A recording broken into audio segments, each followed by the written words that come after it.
Misguided reasons to go to church. Number 1, we are commanded to go to church.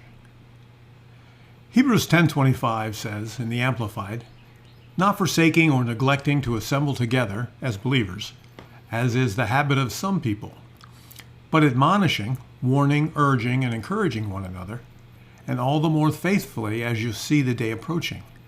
The book of Hebrews is generally believed to have been written in the 1st century AD, likely between 60 and 95 AD.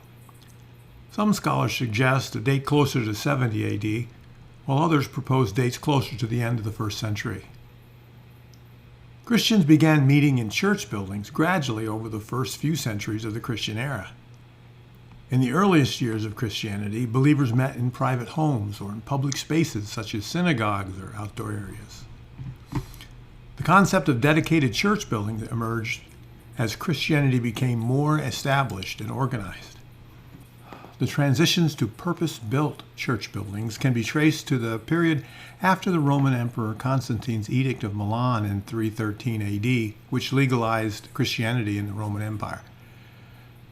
With the newfound freedom to worship openly, Christians began constructing churches as places of assembly for communal worship, teaching, and fellowship.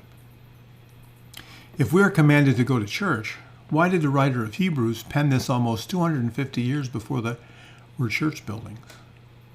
So this passage is encouraging believers to get together as a lifestyle, whenever, wherever, and with a few or with a bunch.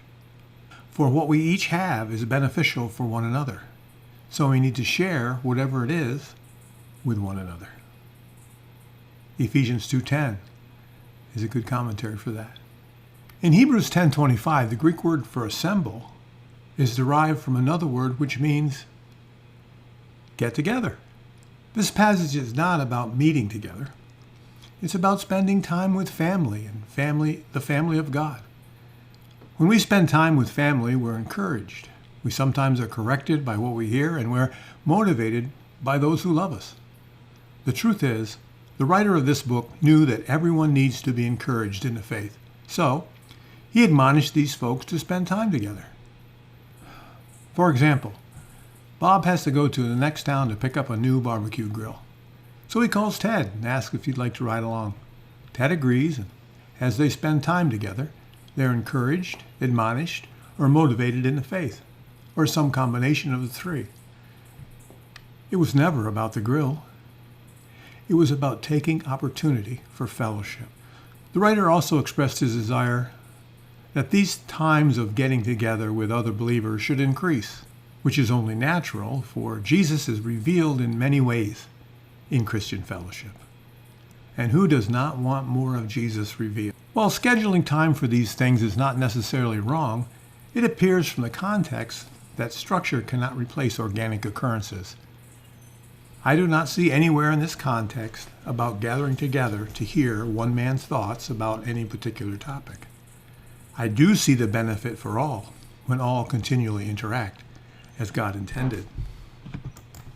Hebrews 10:24 and 25 together in the Amplified says, "And let us consider and give attention, continuous care to watching over one another, studying how we can stir up, that stimulate and incite to love and helpful deeds and noble activities, not forsaking or neglecting to assemble together as believers, as is the habit of some people, but admonishing," that's warning, urging, and encouraging one another, and all the more faithfully as you see the day approaching. All believers need balanced lives consisting of fellowship with others and the family of God, reading the Bible and learning about the amazing messages of God's grace, sharing about who Jesus is and what he has done in our lives, and realizing Jesus' constant presence in our lives continually. We're not commanded to go to church. We're admonished to be the church.